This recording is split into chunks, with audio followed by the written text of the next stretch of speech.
एक ताबीज से बची थी बिग बी की जान।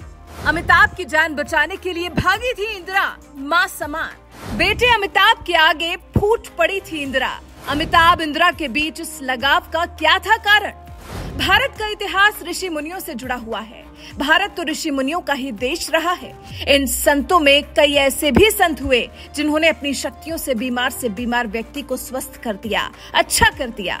ऐसे ही दिव्य संत थे जिनसे जुड़े किस्से के बारे में हम आज बात करेंगे, उनकी शक्तियों के बारे में बात करेंगे और उन महत्वपूर्ण किरदारों की बात करेंगे जिन्हें इन दिव्य ऋषि ने मदद की थी, मदद जान बचाने में। जी हाँ, ये बाबा देवरहा बाबा थे जिनको लेकर तमाम तरह की किंवदंतियां हैं।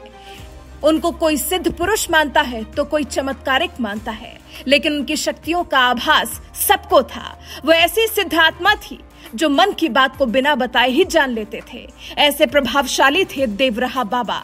उनके भक्तों में देश के पहले प्रधानमंत्री पंडित जवाहरलाल नेहरू भी शामिल थे।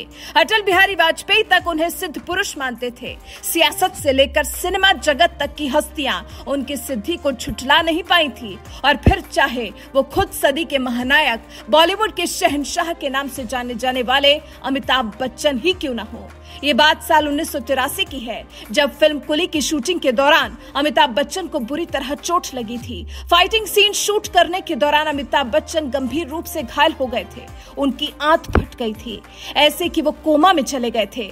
डॉक्टरों ने उन्हें क्लिनिकली डेड घोषित कर दिया था। जब इंदिरा गांधी को ये बात पता चली थी तो वो बहुत दुखी हुई थी और अमिताभ को देखने हॉस्पिटल दौड़ी चली आई थी, जहां पर अमिताभ बच्चन के साथ तरुण कुमार भादुरी झुकी हुई नजर के साथ गर्दन झुकाए और नम आंखों से मौजूद थे। रिश्ते में अमिताभ के ससुर लगते हैं। दूसरी तरफ एक्टर अमिताभ बच्चन बेड पर लेटे हुए थे। उनके शरीर पर ट्यूब लगी हुई थी। अमिताभ बच्चन ने इंदिरा गांधी को देखने के बाद दर्द से तड़पते हुए कहा था, आंटी मैं सो नहीं पा रहा हूँ। अमिताभ के इन शब्दों को सुनकर इंदिरा गांधी फूट पड़ी थी।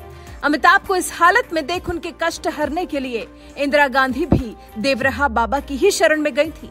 देवरहा बाबा से सफेद कपड़े में लिपटा ताबीज लेकर आई थी।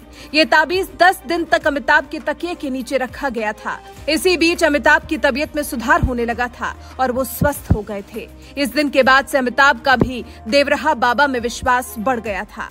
आपको बता दें, देवरहा बाबा का जन्म उत्तर प्रदेश के देवरिया जिले में हुआ था। 19 जून 1990 को उन्होंने शरीर त्याग दिया था।